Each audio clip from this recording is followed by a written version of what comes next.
Welcome to those of you that are hopping on. We're going to get started at about 12:02.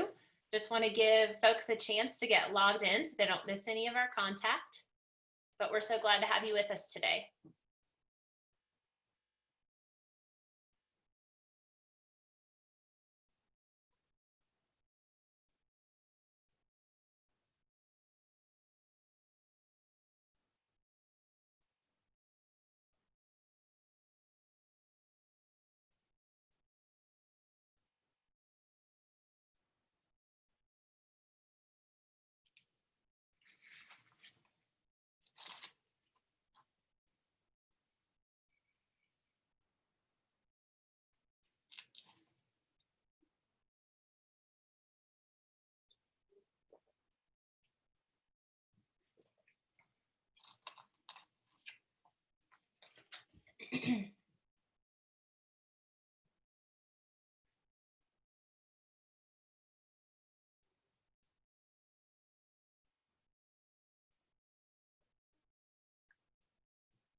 Welcome to those of you that are jumping on.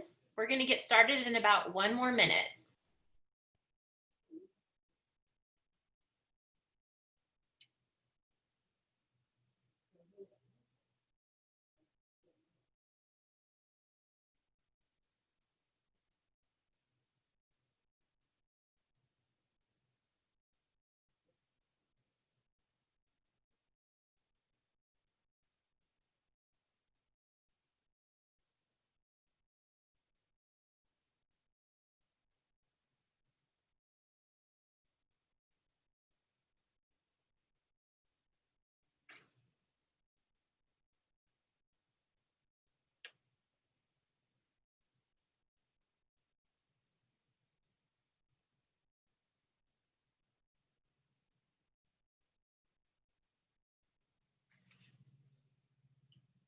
All right, everyone, it's 12:02. My name is Katie Leffel, and I am the director for the Oklahoma School Foundations Network. We are a program of the Oklahoma Foundation for Excellence, and I'm excited to welcome you to our first ever Fall Forum Fridays webinar. Our organization has been hosting fall forums for years to help train and provide great information to Oklahoma school foundations. But in light of the pandemic and restrictions on large gatherings, we decided to try something new this year, and I'm really excited to have you here to take part in it. This webinar will be covering 4 great ideas from Oklahoma school foundations about non-event fundraising. In this time of COVID, when we're all trying to find new and different ways to fundraise for our foundations that don't involve big groups of people, I know that many of you are excited to hear about these great ideas today. I want to start with just a few housekeeping items. If you have questions throughout this webinar, I will ask that you use the Q&A button that's on your screen to submit those questions.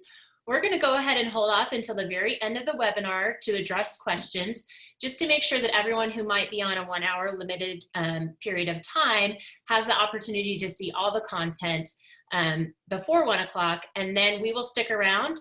We'll actually promote anyone who is an attendee to be a panelist, and we can have some dialogue between you and the presenters. But please feel free to use that Q&A box. In the meantime, if you have a technical question or issue, my colleague Brenda Wheelock, who is our communications director with the Oklahoma Foundation for Excellence, is on with us today, and she'll be helping manage that Q&A section. So feel free to reach out to her if you have a question during this webinar. I want to launch a quick poll because I'd like to know a little bit about those of you that are attending. So if you'll take just a second to respond to this, it'll help us know sort of who we're talking to. Are you a foundation board member, staff member, a volunteer, an executive director, or are you affiliated with a school district? I appreciate you all taking just a minute to answer this poll question so we can kind of get a feel for who is with us today. All right, it looks like most of you have responded. So our results are that overwhelmingly we have board members with us today. That's exciting, and a few staff and executive directors as well. So welcome to all of you. I want to take just a minute to introduce each of our our presenters today so that you have an idea of who you're going to hear from, and then we'll jump right into our very first.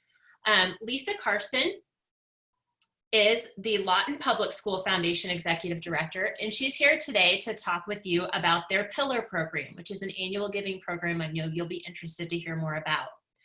I have Clayton Ramick here from the Moore Public Schools Foundation, and he's going to share a wonderful idea that they have perfected that's called Thursday Folders. Jenny Dakil from the Norman Public Schools Foundation is here to talk with you about Goodnight Norman, a book that her foundation published that continues to bring revenue into their district and to their foundation.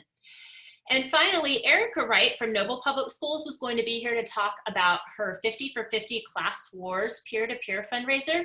Erika is unable to be with us today. She has a child that has a broken arm and had to see the orthopedist today, but I'm going to go ahead and share some information from her program. So without further ado, I'm going to have Lisa Carson go ahead and unmute herself and turn on her video. And I'm going to let her take center stage and tell you about the Lawton Public Schools Foundation Pillar program. Lisa.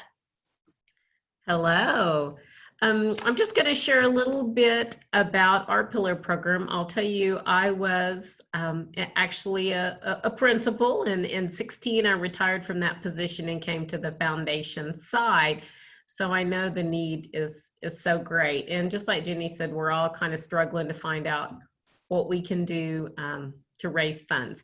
So we have a Pillar program that I thought I'd just kind of share. And anything I have created or say today that maybe you would like to take and revise, you are more than welcome to anything that I have. So this is our definition of an LPSF pillar: a supporter of teachers, puts smiles on children's faces, loves education, and provides bright futures. So we just kind of use that to kind of tell our community what we think a pillar is. We have 3 categories of giving. A business is $1,000 or more, and we do have some that annually just choose to give more. We call it individual. Honestly, we should have called it probably a family. It's $500. These are all, and LPS employee or retiree is $250. And to be honest with you, we kind of created our program based on Cameron University's president's partners. They were very kind to help us kind of model our program after theirs. And we have about 260 to 70 pillars at this time. So our pillars can, as you know, I find if you can ever sign them up, our retention is definitely more than 95%. I mean, we have very, very few that fall off after we once sign them up. Our pillars can pay on our website. And I'll have to say that one little piece I wish was a little different, because we all know when you use Square, PayPal, whatever, they take part of that, but that's where we are. They can mail me a check, or we do ACH. We do it annually, biannually, quarterly, or monthly. Through QuickBooks, I invoice them every time it is, for most of them, it's annually. And I receive them. Every single thing that leaves my office has a note from me, a personal note. To me, I think that personalization is really, really important. Our pillars can designate 50% of their donation to go to one area We divided, our mission is divided into some areas. You'll see that in a minute. And they can say, I want 50% of my donation. About 90 cents of every dollar right now is going back to the classroom. And we're really working hard to grow our endowment. So our fundraiser dollars are those unknown dollars. Every dollar of a pillar donation goes directly to the classroom. How are, our pillars recognized? So our biggest recognition is this yard sign that you're looking at. And I will have to say, although there's one piece of me that thinks yard sign's a little cheesy, I'll have to say it I think does very well and does what we want it to do, which is create conversation in our community. So as you can see, the first time they sign up, I give them the yard sign. And I know people have asked me before, like, what is the cost of that? It's about $22. So it is fairly expensive. And I'll be honest, in the lovely Oklahoma weather, depending on where they put those, they do have to be replaced. And just really, if someone calls me, I replace them. So all of our pillars are listed on our website. We host an annual thank you dinner each year. And that is really a thank you dinner. We do not ask, will you give us more money? Everything, like I said, that leaves my office has a handwritten note. We try to tie their donation, if anyone on my board knows how to tie a grant to the donor's interest, we always do that as well. We verbally recognize them, and we recognize them in signage at every event that we have. We decided a few years ago, how do we recognize these people that have given 5 and 10 years? I mean, they've given us a great, been very generous. So we came up with a golden pillar. Again, it's just a decal, as you can look at. And so that is sent with a letter telling them, thanks for giving for 5 or more years. And that goes on their yard sign, their pillar yard sign. This is just our enrollment card, and I just put it on there. It's nothing special really, but if you're a newbie or you're trying to start a program like this, sometimes I think, oh, if I just had something to start with. So you're looking at 2 different cards. The one that's in the yellow is, that's for the general public, a front and back. And then on the right-hand side is our district. If a teacher, any LPS employee wants to do payroll deduction, then that is the card that they use. And a few years ago, I remember telling Katie we had, it was really her organization that brought in this fabulous guest speaker. I'm sorry, I can't remember his name, but it was an idea that he gave us. So we made kind of a calling card. We do a campaign every year. This year we've decided we're not, because we just think we're going to try to just do more of a retention campaign. But we created a card, the 10 reasons why someone should give to our organization. Again, I thought that might be something that someone else might like to utilize. So I just wanted to put that on there. Thank you so much, Lisa. I just want to take a minute. I forgot to mention something really important, which is that everyone who's an attendee and a registered guest of this webinar will receive a link that will be a copy of this video. And also we'll have a copy of the PowerPoint. So if you're concerned about capturing some of the information that Lisa shared or that any of our guests are going to share today, don't worry, we will send you a copy of this PowerPoint so that you can go back and look at all of those examples. So thanks, Lisa, and we'll have you stick around in case there are questions. Thank you. All right, and now I'd like to welcome Clayton. Clayton, if you want to unmute yourself and put yourself on the screen, we'll let you start. Let's see. I think you're still got me. My video can't start because of the host. Okay, let's see. Start my video. Here we go. There we go. We're all good? Okay. Yep. Hi, everybody. My name is Clayton Ramick, and I have the pleasure of serving as the Executive Director for the More Public Schools Foundation. And today I get the honor of sharing with you one of our favorite campaigns that we do each and every year. So just a little bit of backstory about us. We are we teeter on about the third and fourth largest district in the state. I think we're 4. We'll see how those numbers come out from yesterday. But again, we do this Thursday folder campaign every year. It's a really neat opportunity. It's an operational expense building fundraiser that we do. So it's outside of our normal scope of our events. And this primarily, again, just pays the full-time staff salary and some of our other expenses for every year. If you go to my next slide. Okay, how we got here. So our organization was started in 1995, and we were 100% volunteer run up until 2017. In 2016, my board was trying to figure out exactly what they needed to do to add another line item in the budget to bring in some more revenue so that they could offset and bring on some full-time staff. In 2016, there was a company that was giving out all of the Thursday folders to our district. So from the district standpoint, it was an awesome opportunity to get these Thursday folders for the students. In our district, every single Thursday, we send out this folder, and it's got all of the homework from the week, and it's got anything that the teacher or the school needs the parent to see. It's also got some calendars and stuff in there. I'll show you my folder in a minute. But we had this company that was coming in, and that company was making close to $100,000 a year selling these ads and giving these folders away.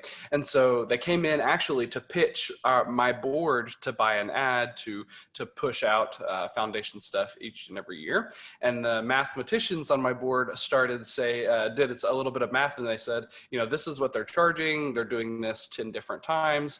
So they're making a ton of money. And the long story short, my board was like, hey, district, can we supply these free Thursday folders? We sell the ads, and then that would allow us to bring on a full-time staff person. And that's exactly what happened. So in 2017, that was the first year that we were able to do this, and they brought me on, and I've been selling this ad and doing all of the rest of our fundraisers. So now we bring in about between $35,000 and $45,000 a year on just this campaign. Go to the next slide. Okay, what's really unique about this Thursday folder campaign, most of the time when all of us are asking for money and going to companies and asking them to take part in our mission, we're going after that donor budget. So what are you guys how much money are you gonna donate this year? What are you guys wanting to do with your community involvement?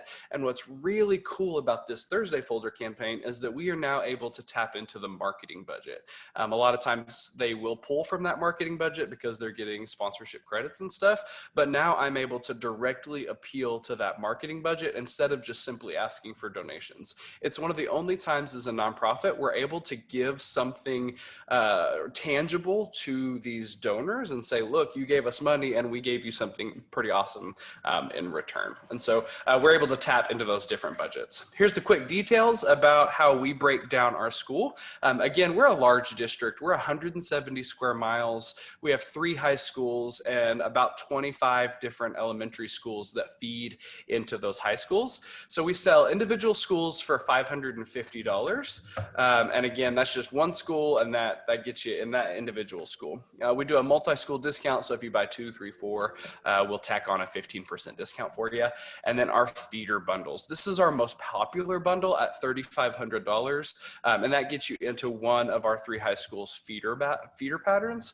The specific reason why people like our feeder bundles is because, again, we're a very large district. So the companies that are on the west side of town that are an orthodontics office, they're wanting to just maybe donate or advertise inside this single feeder pattern. And we have east side feeder patterns, west side, and then more of a south side of our district. So that feeder bundle is our most purchased usually.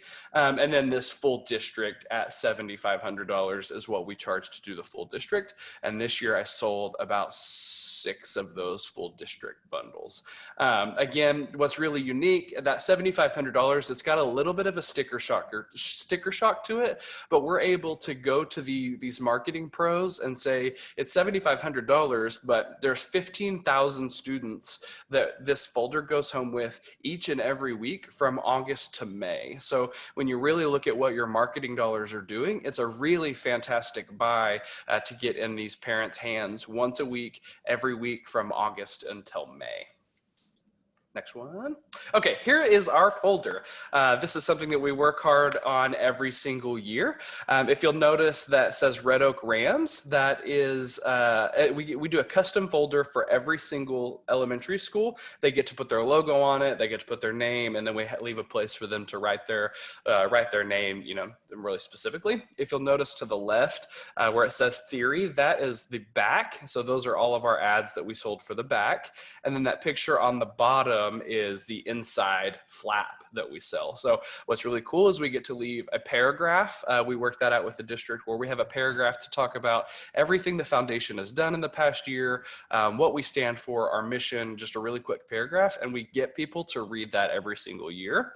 And then those bottom ads are our full district ads. So those are the most highly sought after. We sell those out as soon as we go on sale. That orthodontics on the right, he was asking me in January, I want inside your folder, I want to give you $7,500. Can I give you an invoice, or can you get me an invoice right now? So in January, we're having people sign up to give us $7,500 4 times, and it just really kicks that campaign off really, really well.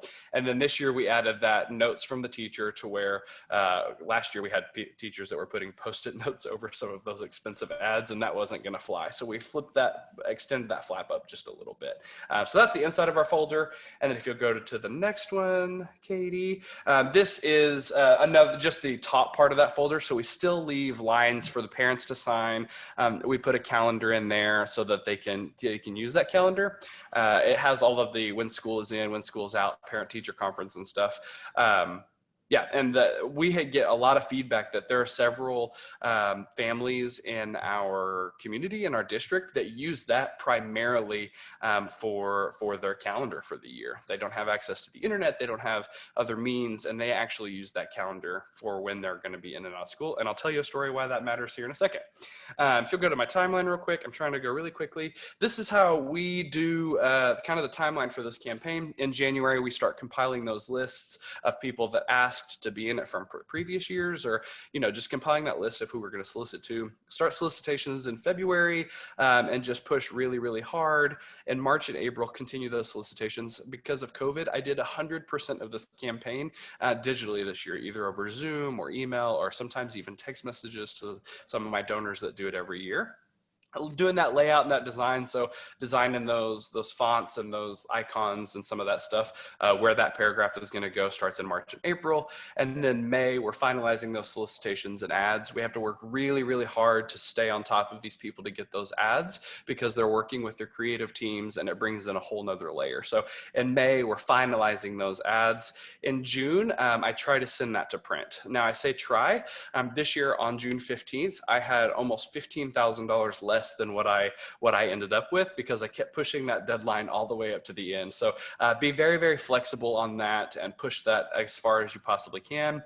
And then in August, we end up delivering the folders, and I had to hand deliver all 16,000 folders this year. So it was a good time. Next one real quick. Just some quick do's and don'ts. Reserve those inside flaps. Again, that's one that's going to get seen the most, and reserve those for those people that are doing your full district. Talk with your CPA. I mentioned my UBI and kind of what you need to do. Again, we net $42,000 this year. We're willing to pay some unrelated business income tax. Like I said, it's been like $700 each year. It's more specific about, you can't do a discount like a 25% off, but you can advertise. So make sure your CPA is included in some of these conversations, just so you don't get yourself in trouble. Having as many people proofread as possible. I had a typo last year. I actually had 2 typos in that calendar. And so we had to print out 30,000 stickers to put on top of our 16,000 folders. So make sure you get as many proofreading people as possible. That includes people from the district, your board, a parent, just as many people to put eyes on that really, really helps. Using this as a stewardship opportunity. Last year I had a few holes that I didn't sell, so I got to go to my big donors and say, I love you, you love us, you guys do so much for us, throw me an ad and I'll put it in there for you. And then this next year's, the next event that I asked them for, they went up in their sponsorship. So it's a great opportunity to use for stewardship. And then again, in the door with people that you usually don't get in the door with. So those marketing pros, people that we're able to have different conversations with outside of just simply asking for money like we're used to. And then make room for that foundation paragraph and even an ad. I throw an ad in every year, reserve space for me, just to, again, continually to share our mission and what we're doing. Don't be afraid to get creative, pushing those timelines and working with different donors. Don't be afraid to get creative and make them feel special. Don't leave the district in the dark. I didn't fill them in very much last year on what I was doing. We had the typos. It was a bad ordeal. So work really, really closely with your district, not only on this Thursday folder, but as a foundation in general, we should be doing those things. Don't have a rigid plan, be flexible. Again, I made $15,000 more this year by pushing that deadline back 2 weeks. It made my August a little bit more difficult. But because my plan wasn't so rigid, I was able to raise a ton more money. Don't skip the space for teachers to write on. Last year, I didn't have a place for them to write on, and they were covering some of my ads with Post-it notes, which really upset some of the doctors and people that paid really good money to be in there. So be sure to leave that room. The teachers are loving it this year. My advertisers are loving it and that kind of stuff. And then don't forget to give them credit on social media. This is something we added this year in our solicitation packets. We do a 4 by 3.5 inch ad, something like that. And what's really cool about that ad is it makes a great social media piece. So this year what we're doing, instead of just giving them advertising space, we're going to their place of business and we're getting to know, how long have you been in our community? What are you doing for our schools? What do you offer? And those kinds of things. So it makes a great write-up for social media. Then we throw their ad in there. We're doing that twice this year, once in the fall and once in the spring, so that in the spring they get to say, hey, I was in this awesome ad in this folder that every student saw, but they also shared and tagged us on social media, and that's just free stewardship. So those are a quick and dirty way of one of our biggest campaigns. Again, this year we brought in, we brought in $62,000. It cost us about $18,500 to do this event. So we were able to net around $42,000 this year on this event, paying the majority of our operational expenses. That plus our endowment plays almost all of our operational expenses, where we're able to give away every single thing that we make the rest of the year. So my information's there. If you'd like to chat, I'd love to share more with you guys about this awesome opportunity to make a bunch of money for you and your district, and a really great opportunity. Thank you so much, Clayton. I so appreciate you coming on to share your great idea with us. Thank you. All right, next up I have Miss Jenny Dakil, who is the Executive Director for Norman Public School Foundation. Jenny, if you want to turn on your sound and video, A lot of information we will let to you get done. take the helm here. Hello, my Hi. name is Jenny Dakil, and I'm with the Norman Public School Foundation, and I've actually been working with our foundation for about 31 years and been employed by them for about 20 years. So the first 10 years, it was all kind of things we were doing out of our homes, and it's been a great place to work and be involved with. And so what we did 2 years ago, we decided to do a children's book, and you can kind of see, we're going to show more on it, but it's called Good Night Norman. And what the children's book is, it's actually a hard copy book. It's a kind of a colorful children's book that highlights some of the unique places and the events that are in Norman. And we wanted to share our community with children that were growing up through a book. Different organizations around the United States have done books similar to this. It is based on the book Good Night Moon. And you just kind of take that whole kind of thought process of that children's book that is so popular and turn it into something for your community. So what we started out doing first, there's our cover of our book, and we actually figured out things the hard way. We did a few things wrong and a few things right, so we can sure help if anyone's interested. I'd love for you to contact us, and we'll help you with knowing the things we did right and wrong. But the first thing we did, we started out by making a list of just places and events and activities in our community. So we had all kinds of parks and the university and our chocolate festival and our Chamber of Commerce and our teachers in our schools, and we just listed all of these things. Then we went through and decided which things we felt like we could include in our book, and that was kind of a learning process as well. For example, when we got to the businesses, we ended up kind of doing them all as businesses in our community together, because another place that had done a children's book ended up having some kind of bickering back and forth that went around when they included like one bank and not another, and they included one, type of clothing store and not another. So we made all of our business community kind of grouped together and did our Chamber of Commerce to kind of help cover that, to avoid, anyone being unhappy. So we had a list of, we started out probably with 60 things on our list. Then we whittled it down and decided, okay, here are the things we want to include in our book, these places and these events. Then we took those places and events, and another teacher and I got together and we actually wrote a poem about those places and events. We started out just putting a bunch of words down that we thought were good and things that sounded good, and we wrote a poem.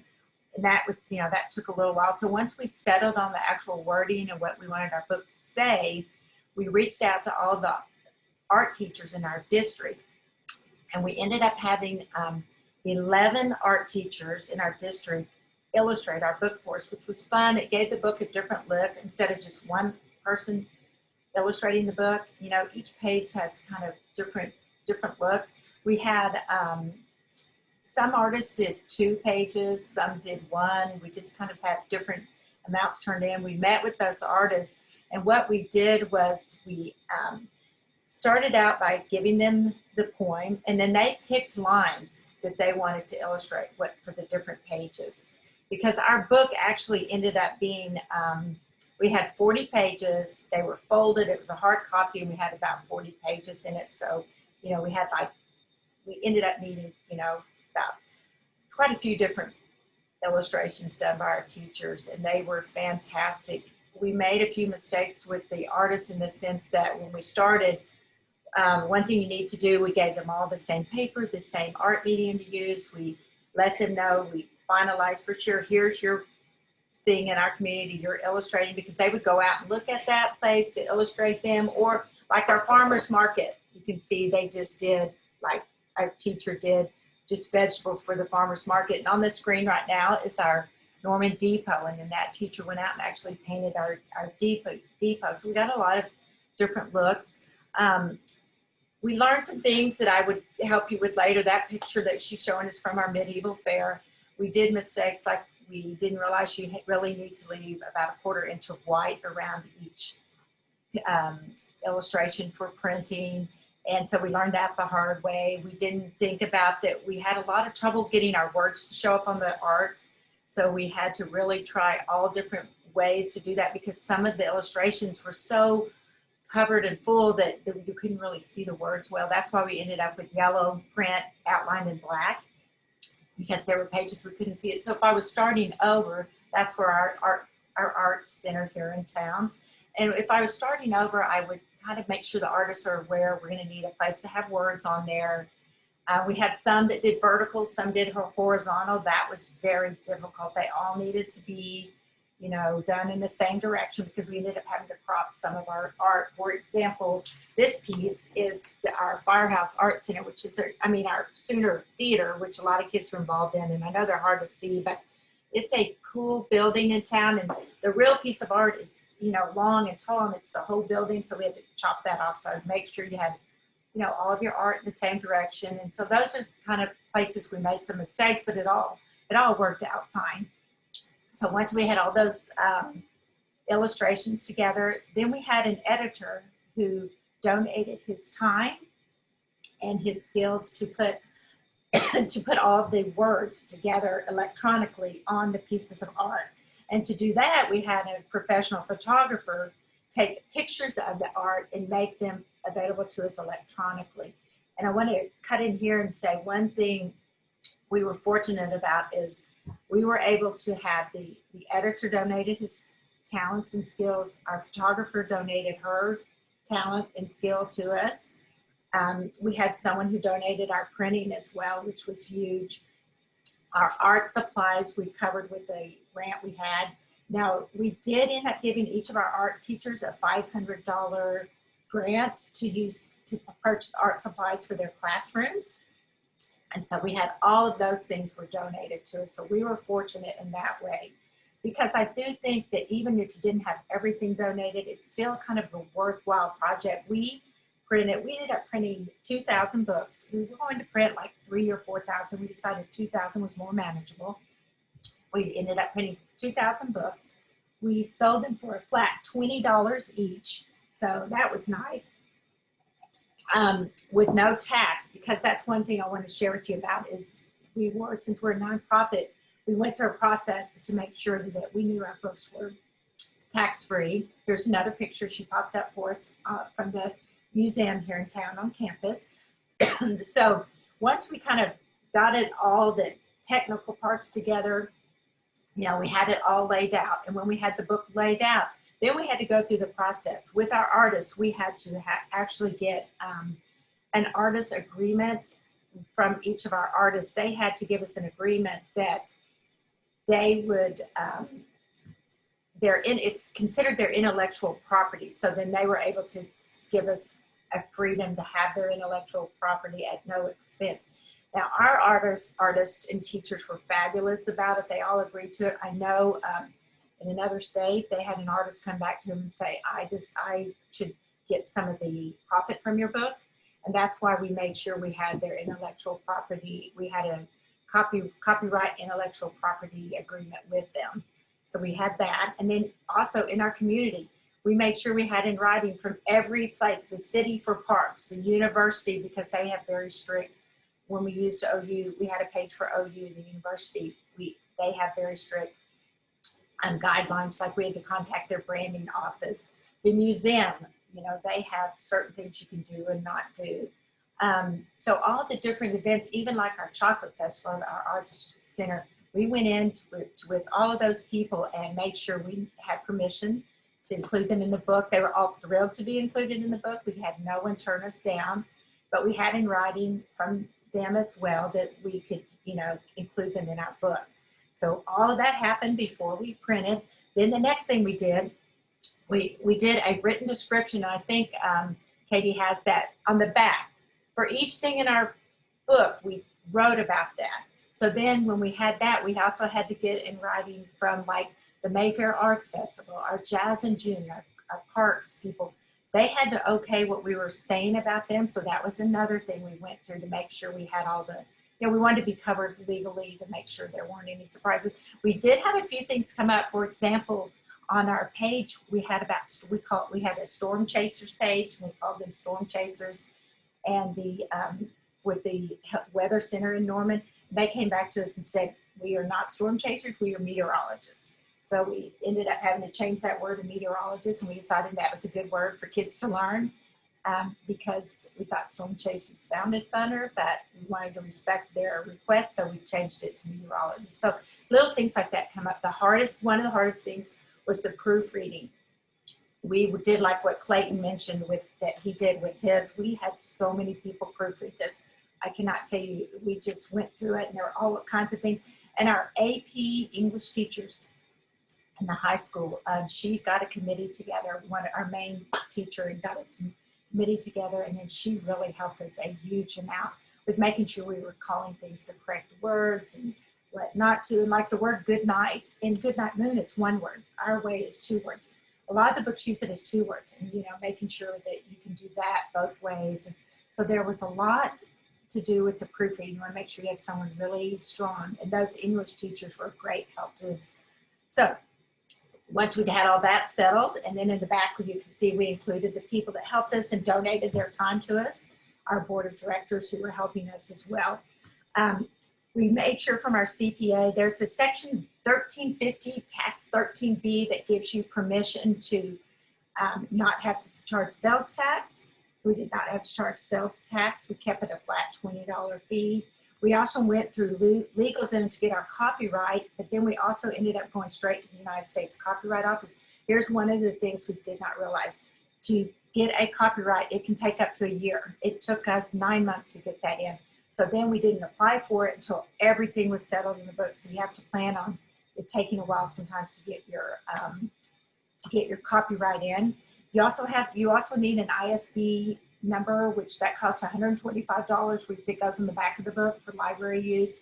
And we got that from Boker. It's BOWKER, Boker ID Services. So we can go through all that with you.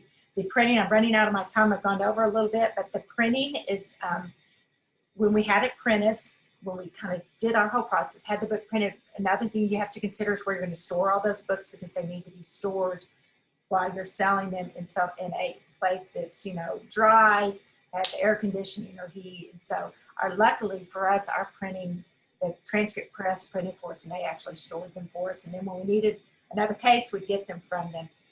The book sales, we sold all of our books like crazy. We put it out in November before Christmas, and we sold a ton of books.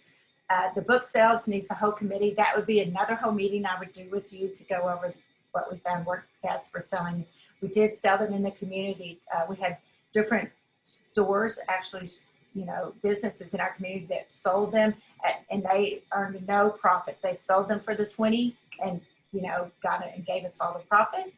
We sold, we made these posters I've been showing up to show you. We sold several posters. And then the original pieces of art, we framed them and they looked beautiful. We hung them in our administration office for a long time. And then we had an event where we actually sold those pieces as well. So because we were fortunate enough to have most things donated, we actually ended up making about $40,000 from selling 22,000 books. Okay, let me know if you have any questions later. Jenny, you did just fine. I wasn't trying to rush you. I forgot when your last slide was there. And just as a quick follow-up to Jenny's presentation, with her willingness to share, she shared this with some of the other executive directors in Oklahoma. And Tulsa Public School Foundation ended up doing a Goodnight Tulsa book this past year. And their executive director, Brian, just wanted me to share that it's been incredibly successful for them. He followed all of Jenny's advice and her model sort of to get this done. They've made a great deal of money off of it, and they're actually looking at doing a sequel, Good Morning Tulsa, because it did so well. So Jenny, thank you so much for sharing. Yes, we've thought about doing a Good Morning as well. We're kind of on the fence a little bit about, and I know Bartlesville, we're meeting with them next week, and they're looking at doing that. Awesome. Thank you so much, Jenny. So I'm going to go ahead and jump in and start talking with you just a little bit about the Noble Public Schools Foundation 50 for 50 peer-to-peer fundraiser class wars that they put on about a year ago. Erika Wright, as I mentioned before, is their foundation president, and she is a dynamo, and she wishes she could be here with us today. But she's busy momming with a son with a broken arm. So I'm going to jump in and just tell you a little bit about this program.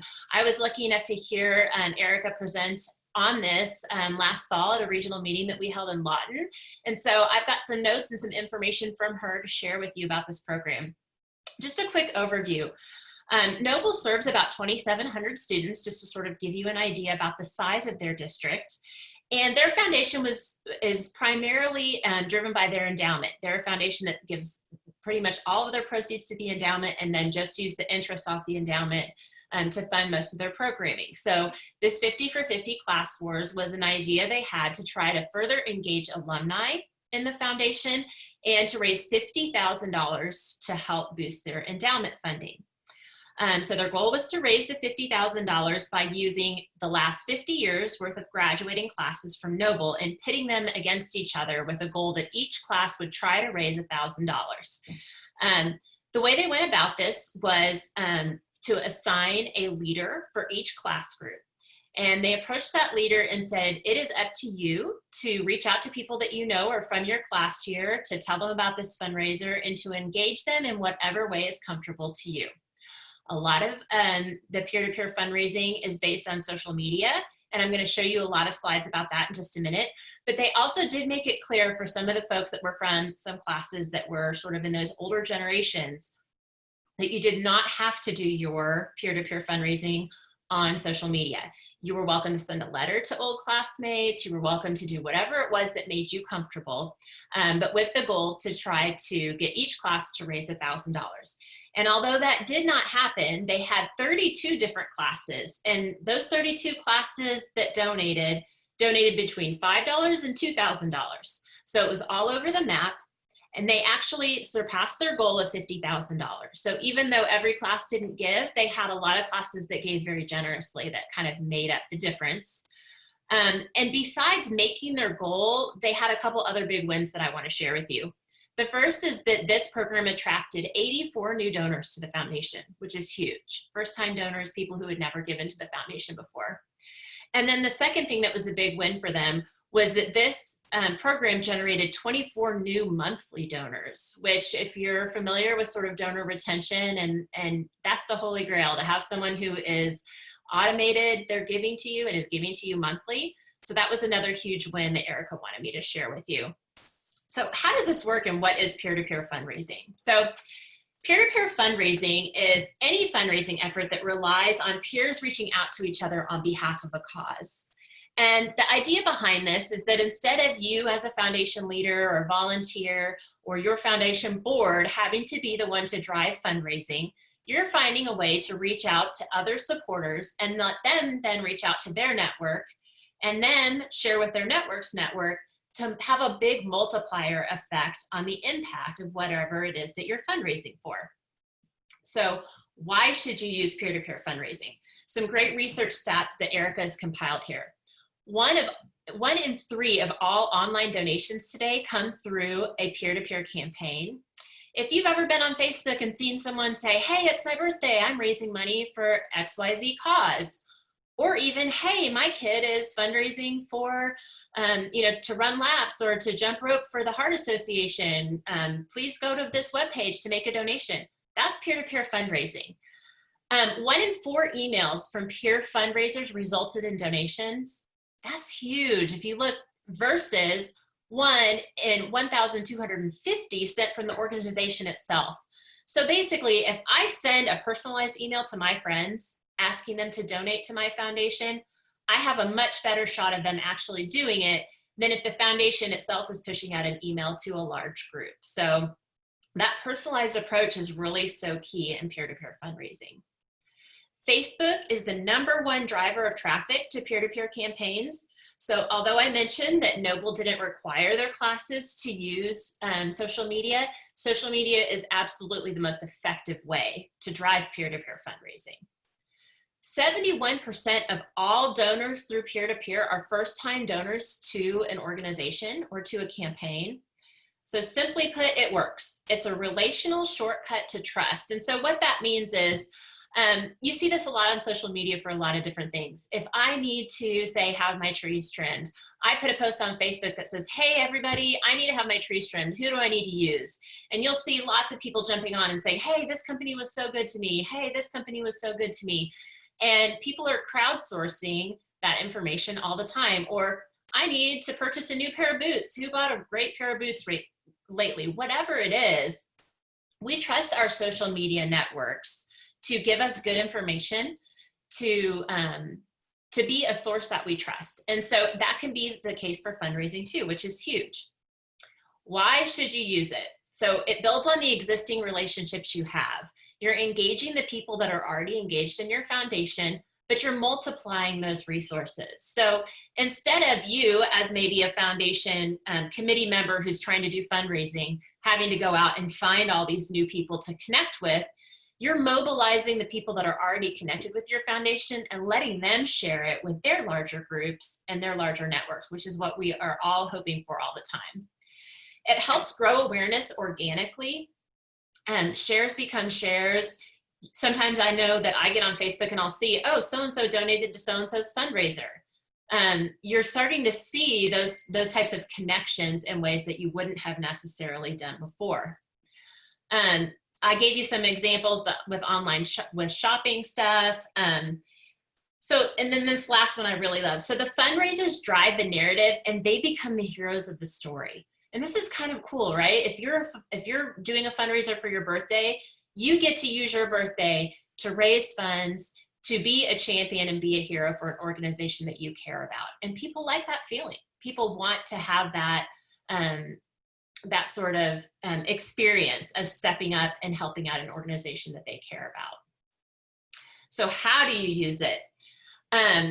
It's very important that you have an online platform so people can donate online. If your foundation does not have a website, if your foundation does not have an online giving platform, I would highly, highly recommend that you look into one. Erika at Noble uses an online giving platform called Flipcause. And she gives a great commercial for Flipcause. I'm gonna try my best to do it as well as she would. But Flipcause allows you to do online and offline donations, an option to ask the donor to pay for the processing fee, which is huge. Most of the time people now are switching that. So if you go online and you give people the option, you can actually usually make it so that they have to opt out of paying it. And so if you make that change, you're making people check a box to say, I won't pay the extra for the processing fee. Most people don't want to do that. And so that's a creative way to help get processing fees covered as you're using technology. Flipcause does tribute and memorial donations, events and registrations, volunteer management. They have the ability to build an online store to provide sponsorship links, crowdfunding. They will host peer-to-peer. So when Noble did their peer-to-peer fundraising, Flipcause had a function where each team leader could actually get on and build their own page for their class and then send people to that page to make donations and have fun information or a fun picture about their class. So it allowed people to get on and personalize things for themselves. They have a mobile app with a swiper. So if you're doing event collections or an auction or something like that, Flipcause can help host that. They will build and host your website for you for a monthly fee. They have a dedicated team and customer service. They do CRM, donor database work as well. So if someone then makes a donation through your Flipcause website, their information is collected and then you have that captured so that when you're ready to run your next campaign, you have a way to reach out to those people who have been your previous donors. So if that's not something that your foundation is already doing, Flipcause might be something you want to look into. Automated receipts and easy end of the year giving statements, which is huge, and great analytics. And Erika just wanted me to share, this has been the most affordable system they found online for small nonprofits. And just to add sort of another recommendation to the mix, after hearing this commercial at our Lawton meeting, Erin Adams, who is the director for the Clinton Public Schools Foundation, decided to start using Flipcause for their foundation as well. And she recently sent me a link to their beautiful new website. And she wanted me to let you know that for $100 a month, she's gotten the website hosting, the CRM, donor management, credit card processing, grant applications, and just has found it to be a huge resource. So if you don't have that online platform, that's something you're going to want to look into. Contests. So this whole idea of the class wars was really popular. And Erika is actually a social media sort of guru. And she sort of paired this class wars with a whole series on famous Noble alumni. And they would do a Bear of the Month throughout this campaign where she would post funny old pictures of people, announce the Bear of the Month, share information about that person, what class they were from, just to help drive interest and keep people engaged with the foundation. This is do-it-yourself fundraising, and the fundraiser themselves gets to be in charge, which is kind of nice for you as a foundation, that you don't have to be the one that drives this. So if someone from the class wanted to have a cookout and collect funds that way, and that was their contribution to this 50 for 50, great. If you wanted to do a birthday thing, great. It gives people the flexibility to use this to raise money for your organization in a way that's meaningful to them. So a lot of flexibility and creativity. So first of all, how do you go through setting up a peer-to-peer campaign? You've got to have that online hub ready to go. You need to coach your fundraisers. So this is just important, give them the resources and tools that they need to get them set up. You might have logos ready to go, templates ready to go for them that they can easily share. So if you have a letter that's all put together that tells about this campaign that you're doing and they can just fill it in with their class information, that's super helpful. Encourage multiple forms of communication. I like this a lot. Don't just rely on social media or just text or just sending a letter, but try to get your team leaders, your fundraisers to help with all. Keep in touch regularly, so check in with those team leaders from time to time. And then testimonials. So if you see that donations are coming in from a certain class, reach out to a donor and say, hey, why did you give to the foundation? Can you give us a testimonial? And then just to celebrate as you go along. I know that Erika has gone ahead and thought about how to adapt this going forward. This was obviously a big alumni push that they thought about doing, maybe helping teachers get involved and using, you know, maybe first grade across the district versus second grade, like which grade level could raise the most money, or using businesses. So just thinking about creative ways to use your constituents to drive this peer-to-peer platform. And then the last thing she just sort of wanted to emphasize is that this is a really cool way to help work smarter and not harder, to use the people that are already invested in your foundation and to help use that multiplier effect of reaching out to friends of friends and other people in your network to sort of expand the reach. So I'm going to ask Brenda to go ahead and bring our attendees over as panelists. And while she starts that process, I just want to take a minute to let you know about the remaining Fall Forum Fridays that we have coming up. Next week, I'll be presenting on the ABCs of School Foundation Board Service. The week after that, data-driven storytelling.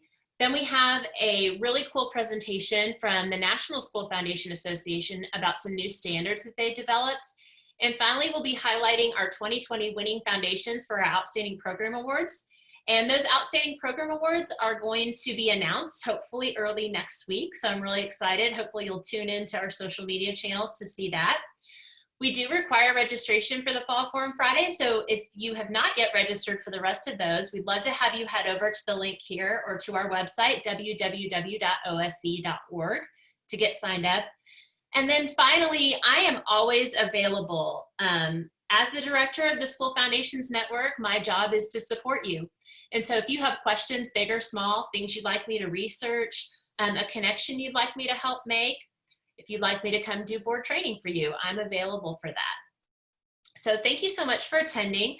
Now that you all have been switched over to panelists, if you're interested in turning your video on, we would welcome you to do that. I'm going to stop sharing my screen so that we can all sort of see each other.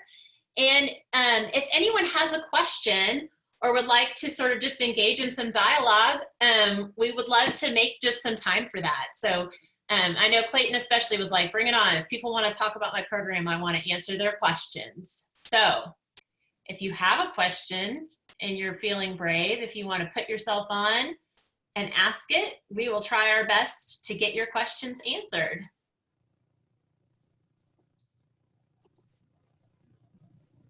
I'm brave. Hi, Elizabeth. Hi. Thanks for being brave. I'm brave. I have to run, but I have a quick question. But first, thanks everybody.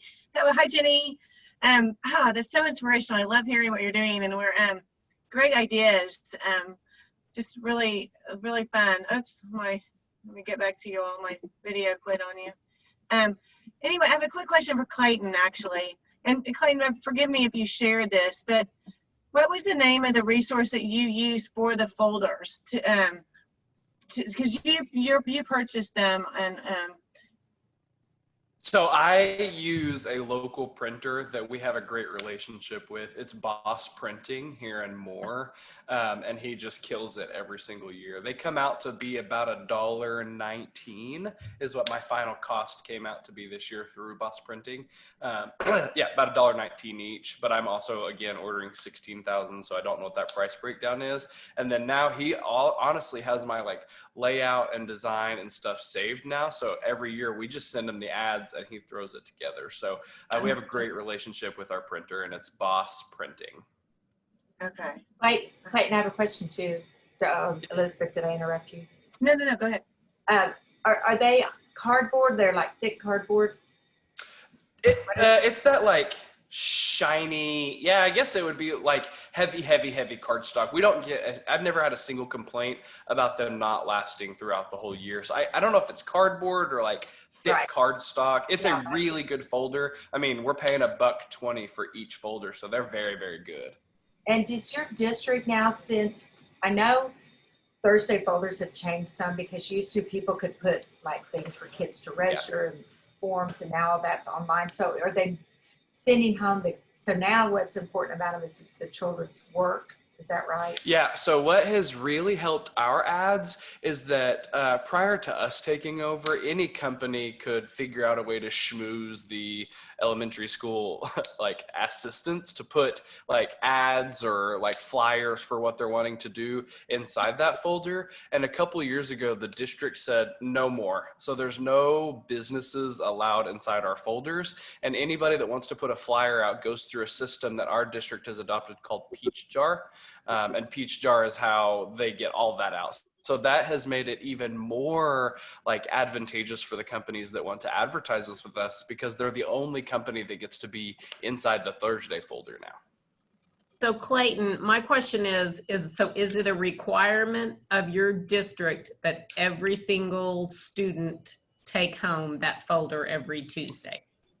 Every Tuesday, or ours is Thursday, but once a week they have to take it home, and the parents have to sign it when they bring the kid brings it back on Friday. So there's no choice but for every elementary school student to take this folder home, and mom and dad have to see it and sign that, meaning that internal ad on that inside flap has a requirement to be seen every week.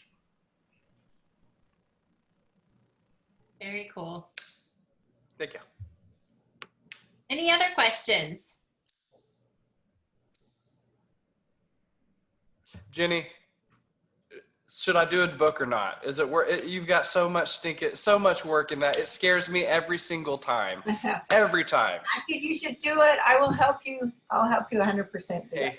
Gosh, I see you do it, and you're just as passionate about it as I am my folder. But man, I get so scared every time. I know it is. What would you tell somebody that's scared? It's a lot of work.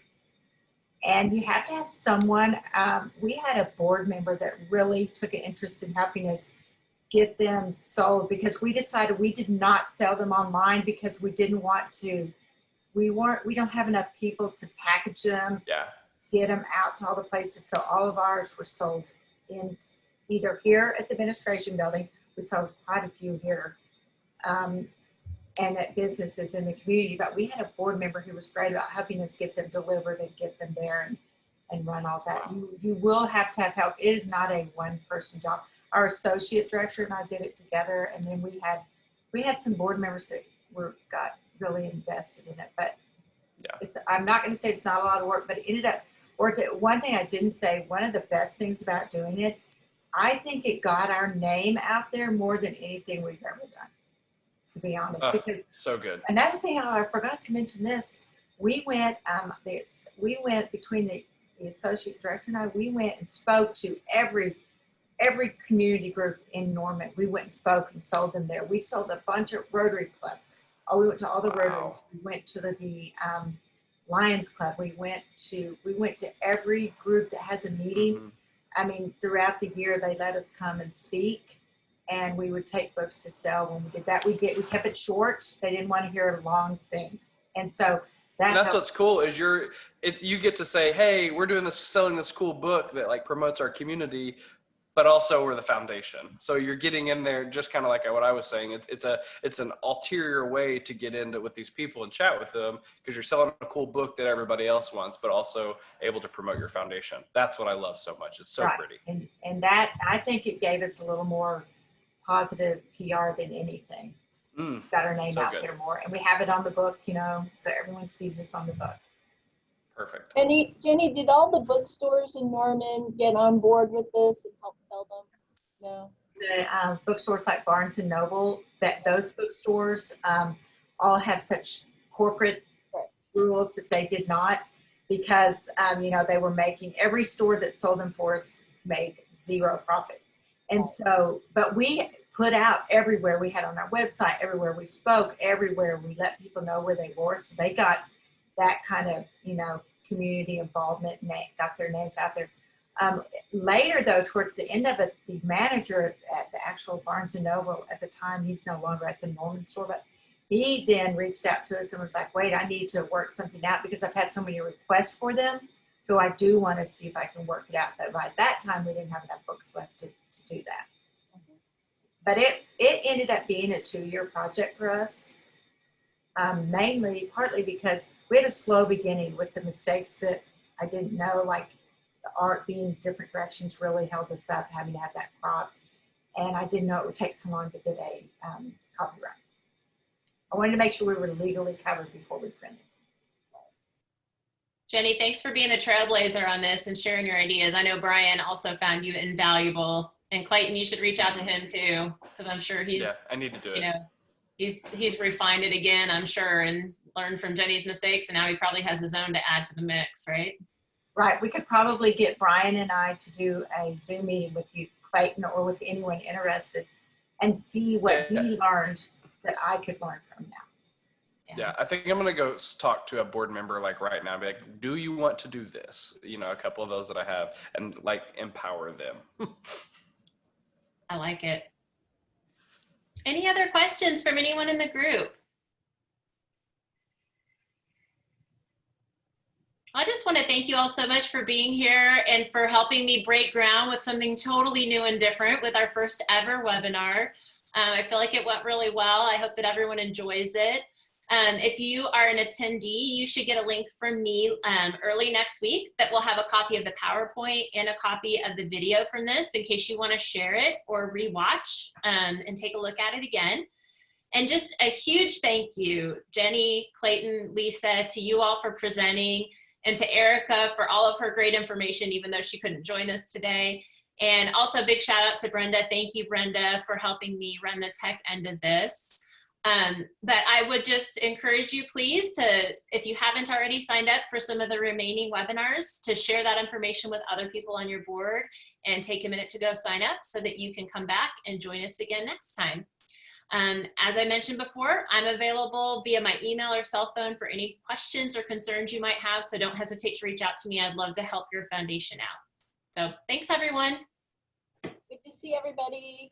Take care.